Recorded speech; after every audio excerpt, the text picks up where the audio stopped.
In this video, I'm going to review and offer my reaction to the new Apple TV series, We Crashed, which is based on the story of Wework. I'm going to give a perspective based on being a startup advisor, a founder, and an investor myself. And I'm going to break this review into three parts. There'll be three main segments. The first will be strict entertainment value. If you don't know anything about startups or don't care about the whole startup industry and you just want to watch it for pure entertainment value, maybe you're curious, I'll save you a whole bunch of trouble. You can just kind of stop watching the video right now. It's boring. I found the show boring. It took me 3 times to finish watching the first episode. So if you want the too long did not read version of this, save you the trouble. I watched the first episode, so you don't have to. I personally would skip it from a pure entertainment value, but there are reasons why I would do so, and maybe you want to stick around and hear the reasons I would skip it, and I found it incredibly boring. The second part, I'm going to compare this to another series out there right now that's based on a true story about startup disaster called The Dropout, which is the Elizabeth Holmes, the story about Theranos, which a lot of people didn't even realize was based on a true story until after watching my previous video on that. I had recorded a video, my review on that. And then finally, I'm going to address sort of things that we can learn from the startup community. If you're a startup founder or thinking about going into startups, or you just been around, sort of a discussion on the things that we can take away from a startup's perspective. So here we go.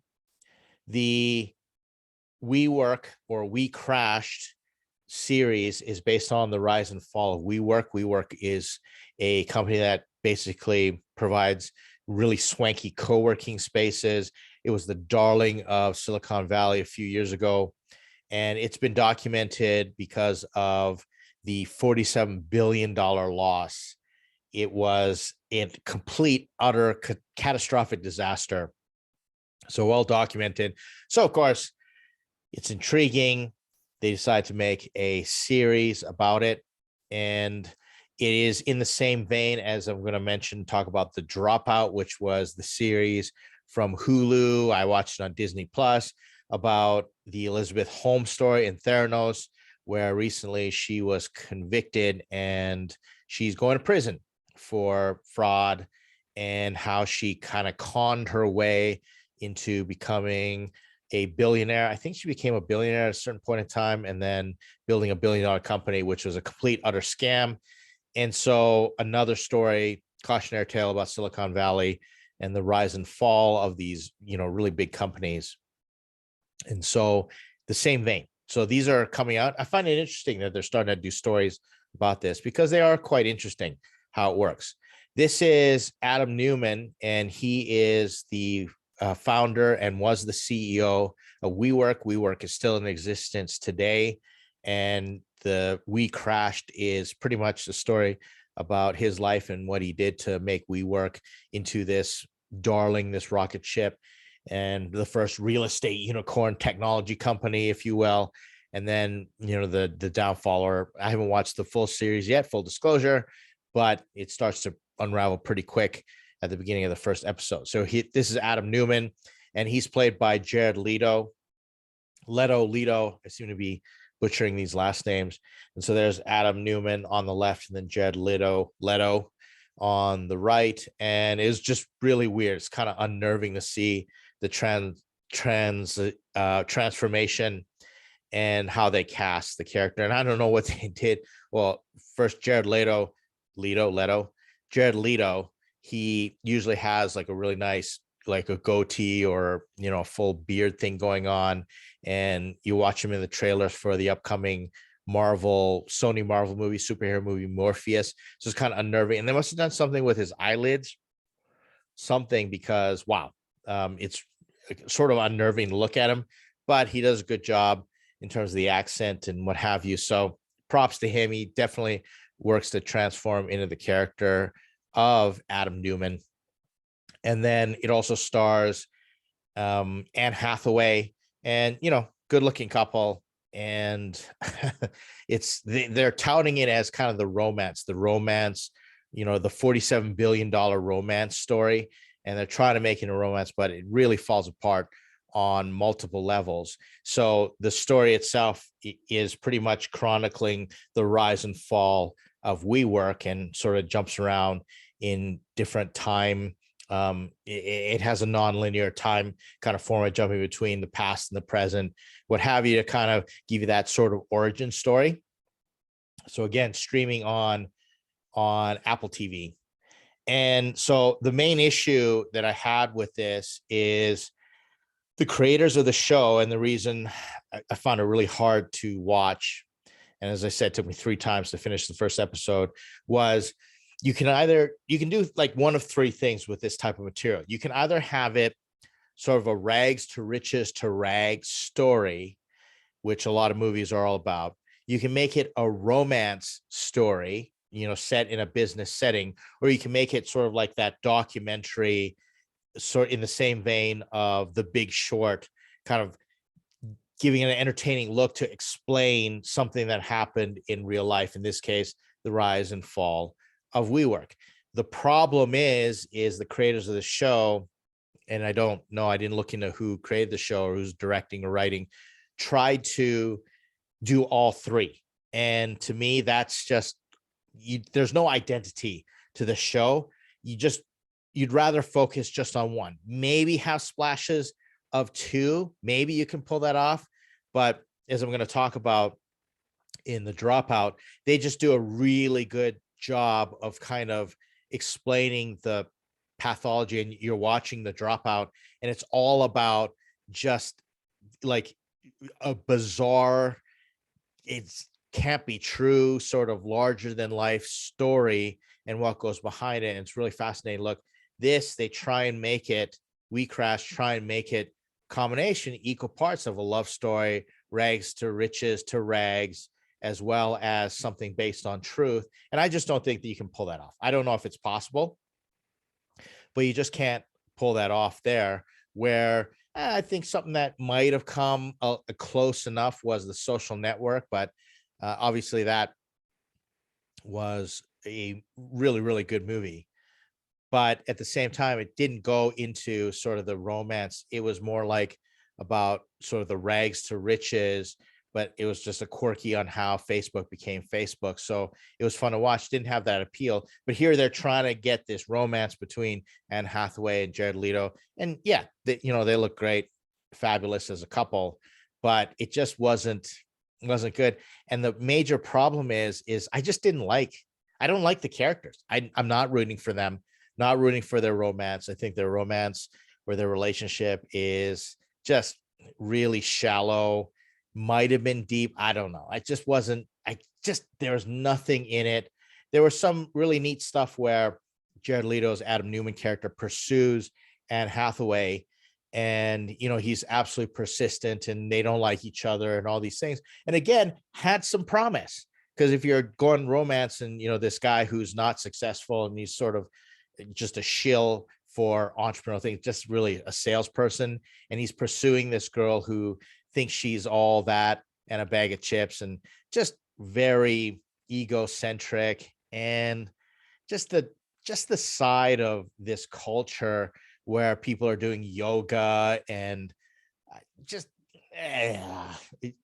it's not for me. Maybe it is for you if you kind of want to live that romantic lifestyle, but no, wasn't having. I was not having it, and I didn't enjoy it.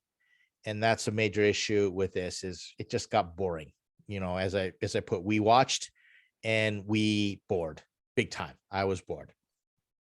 So the comparison between the 2 characters, and this is the reason I would recommend watching The Dropout and the Elizabeth Holmes story much more, is if you look at these 2 types of characters, you've got 2 characters that are basically narcissistic, grandiose, larger than life.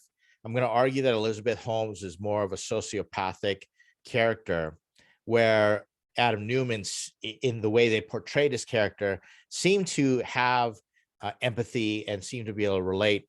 But if you look, their source or origin stories kind of came from 2 different two different paths. So you've got Adam Newman, the character in We Crash, and they don't really go into his childhood or whatever. They just make him kind of this larger than life, fast talking, salesy guy who can, just convince people, and he's really smooth and what have you. But then you've got Elizabeth Holmes' character who is troubled. There is clear trauma, and it's developmental trauma, and sort of forming this pathology for her to start lying and then become this other person and basically fake it. So the Elizabeth Holmes character wears a mask, or starts to develop this mask of becoming kind of this Steve Jobs, and start to try and play around with that reality distortion field.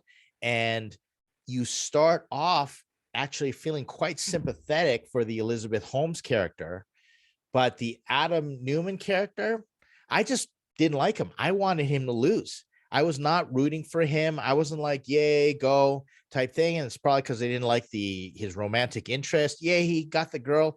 I wasn't like that. I was like, oh gosh, I can't believe they're a couple, and all these things. And so again, it wasn't for me. It's just, very shallow. And just the things they're saying, we're manifesting our success with each other, and having, I'm like, help. I wasn't into it. And then the Adam Newman character in We Crashed, he just becomes this celebrity CEO unto himself, and he's walking around barefoot, and you can see him. He's in his private plane, he's looking at his phone, he wears sunglasses inside, and just all the culture that he created was all about just this celebrity, making it all about me. It was all about ego. Whereas the Elizabeth Holmes character, I saw her, go that girl boss route, but the culture that she created was out of self-preservation, coping mechanisms, just inappropriate emotional leakage everywhere, because she's got demons. And I'm sure the Adam Newman character had demons, but they just make him kind of this schlocky, slick, again, fast talking, and just, it was not fun to watch. One interesting thing is the difference between the two of them. So Adam Newman's character was able to raise money for his company using FOMO, fear of missing out, and was able to convince investors, because he's like, this is going to be worth billions of dollars, and you want to get in on it, and we're going to go talk to the investor down the street. And it really preyed upon that FOMO, where it spoke to a lot about the culture of where money was coming from, and sort of the egotistical venture capital, Silicon Valley culture, and investing in these big types of bets. Whereas the Elizabeth Holmes character in The Dropout with Theranos really played to the ego, the vanity of these investors and the people, and them wanting to be different, and again, play that part and get into the whole fast culture. And I don't think it was I think money was a major part of it, but I think everybody had kind of like this, I want to be the hero in this story from a different perspective, and like almost rescue, or have this kind of savior mentality. There's a lot of sort of mansplaining that happens in The Dropout, and you see that kind of patriarchal, and you can really see the divide between the patriarchal male boys club versus Elizabeth Holmes. Whereas in the We Crash series, it's just not fun. It's just not a good culture it's not enjoyable, and it just becomes derivative and becomes boring. And I just wasn't interested. So again, I'm going to recommend, if you had to pick between the two, hands down, watch The Dropout every single time.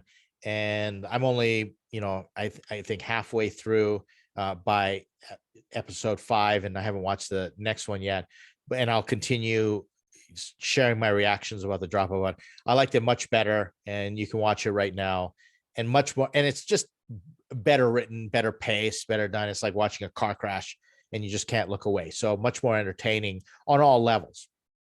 So that's my review of We Crashed. And like I said, if you just want to watch it from pure entertainment, there's other things that you could be watching.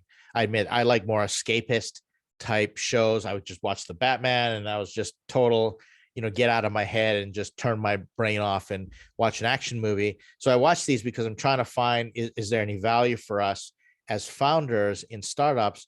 And so let's talk about that from a founder perspective, what we can learn in the cautionary tale. And so one of the biggest issues that I have with WeWork and the way that everything went down, and you kind of see this right away, in which I explain, is, that this whole culture of want to go IPO and go public and what have you. My apologies, this is a real grainy, low resolution picture. But anyways, this was kind of like his dream, Adam Newman's dream. And he was arguing by the last scene of the first episode, no spoilers, in terms of how he thinks that WeWork was undervalued and he should be valued at $1 trillion, which basically was like Apple level valuations, when there's really no value inside the company. And so if you look at what WeWork was all about, is there's a difference between a 10% improvement company and a 10x company. All right, so I'm going to compare this. What happened was Adam Newman and WeWork created a solution that was just 10% better than what was out there. Co-working, and it was just swankier. It was cooler, funner, all this stuff. Like there were just better features in his space, and he wasn't doing anything completely innovative or contrarian that had never been seen before. It was just a better co-work space, and that's fine. From a real estate perspective, you've got all these commercial enterprise buildings from the big subprime mortgage meltdown back in the day, and they're trying to recover. And the concept of bringing all these people together and co-working together, where people buy a hot desk or an office and it's all shared office space, fine, that's great. That's a solid business model. And what's funny is that WeWork started off as a company called Fresh Desk, which was precisely that. It was just sort of like an eco-friendly, cool co-working space. And, they bought into it, and that's great. 10% improvement to the real estate industry. Could have stayed there and built a solid company doing that. The funny thing is that there are other companies that tried to tackle the exact same problems about a decade earlier, one being Regus. And interesting enough, I was actually in a Regus co-working space just last night, and I was looking around, and I was in a co-working venture before and working another type and trying to get a co-working space going. And there's only so much you can do with real estate. It's a finite play. It's real estate. It's a hard physical asset. And there's only so much that you can, quote, disrupt it and improve on the business model before, unless you own the building, there's not really a big asset there. And that's what happened to WeWork, is they went and they expanded, and they used the concept of, we're going to lease these office spaces from these landlords, which is absolutely fantastic for them. And we're going to grow by all these locations because they don't have to buy any real estate, and which might be fine. But the problem was there's no strategy on that. So if you look at McDonald's, Ray Kroc famously says, we're not a hamburger company, we're a real estate company. And so they buy their real estate, and that's a tangible asset, which is great. Now compare that to Tesla. So WeWork's mistake was saying that, and everybody kind of buying into it, was that we're a technology company. And they're not. They're a real estate company, and they were using technology for some unique things to 10% improve the experience for people who are, renting space from there. But it wasn't anything completely different. Now you look at Tesla.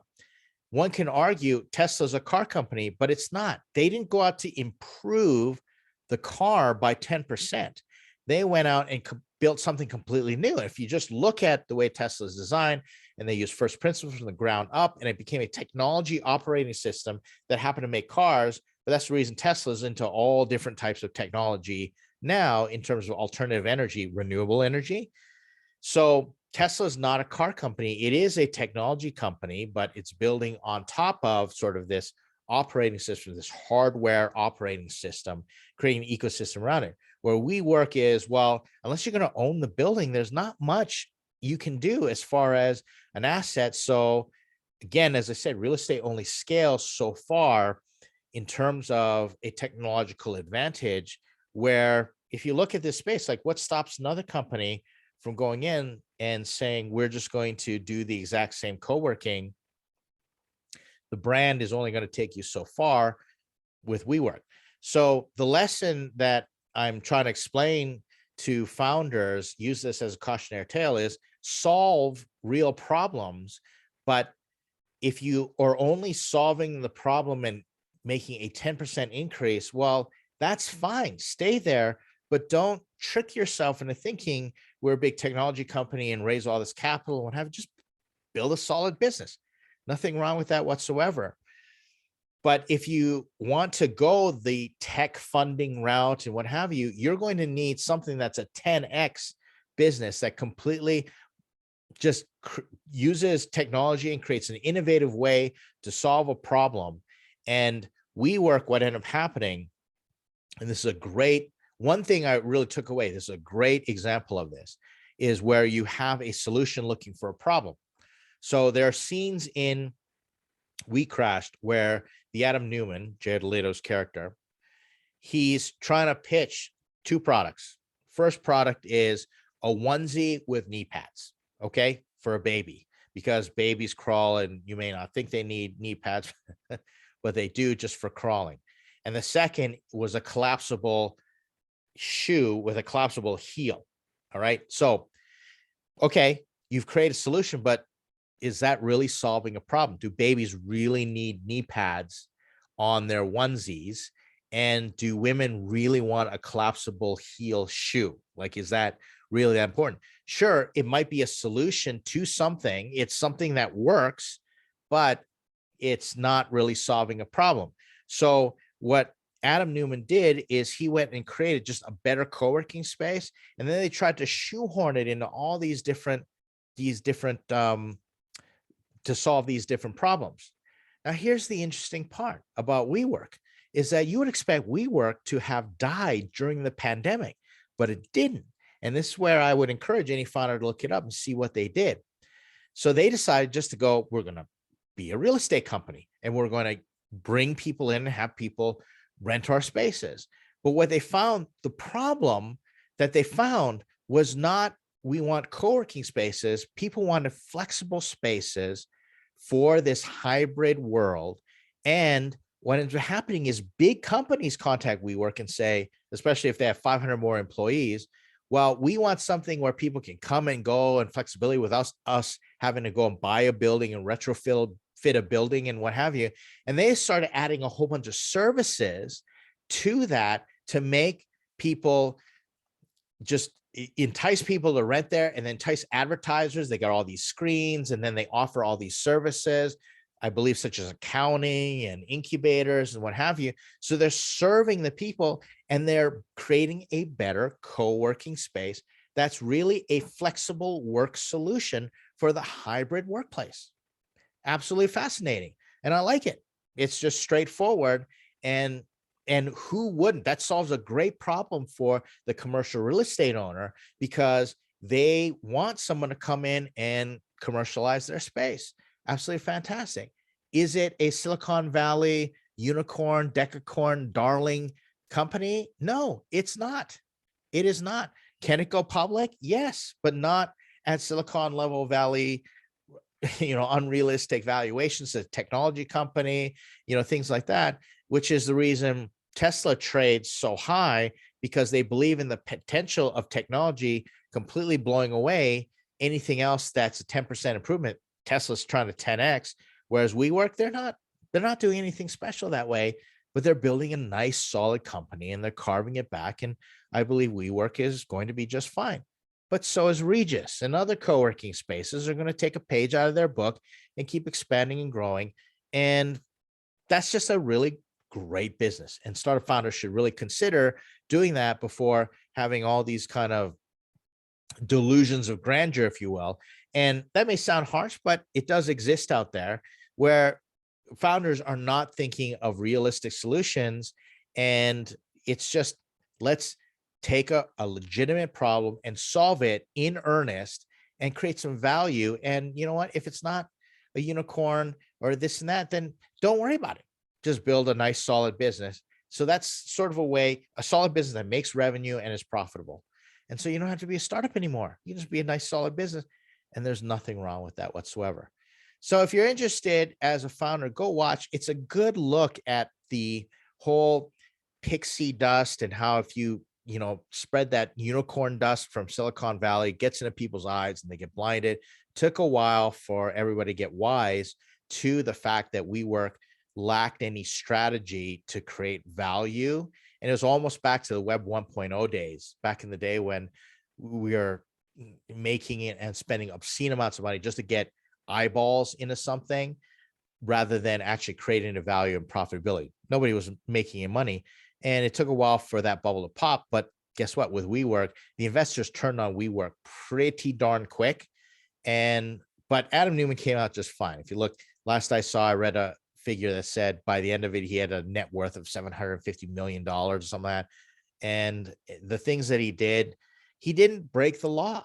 And again, I'm going back to the Dropout. He didn't break the law. So it's not as compelling of a story. Whereas Elizabeth Holmes in the Dropout, she broke the law and is going to be spending time in prison for it. Whereas Adam Newman, he didn't break the law. He just took advantage of a system, cheap capital, and the FOMO that he could create being a very good salesperson. If you're going to learn anything, learn how to sell like Adam Newman, but have something legitimate to sell. So there's my review, and come back later as I'll continue. I'll keep doing one for the Dropout, probably done with WeCrashed, unless somehow I manage to make it through the other episodes and something is of note that I'd like to share. But in the meantime, hope you enjoy. Feel free to check it out. But I did warn you, good lessons to learn if you're a startup founder. I'll see you in the next video.